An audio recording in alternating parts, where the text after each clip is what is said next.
أنت كجزائري افتخر، افتخر بعلم بلادك، وافتخر بدولة الجزائر، واخرج للشارع وصيح وعيط وقول أنا جزائري. لأنه الولايات المتحدة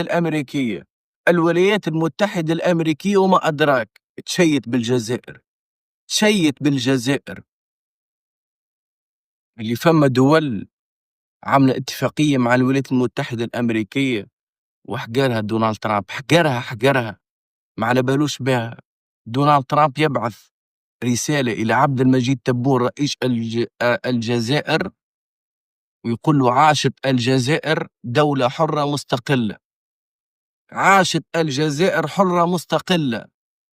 لأنه قال لك الجزائر خط أحمر، هي تقدرني وأنا نقدرها. باللي حبوا يلوثوا سمعة الجزائر ويشوهوا سمعة الجزائر، أمريكا سكرت لهم فمهم وقالت لهم الجزائر خط أحمر.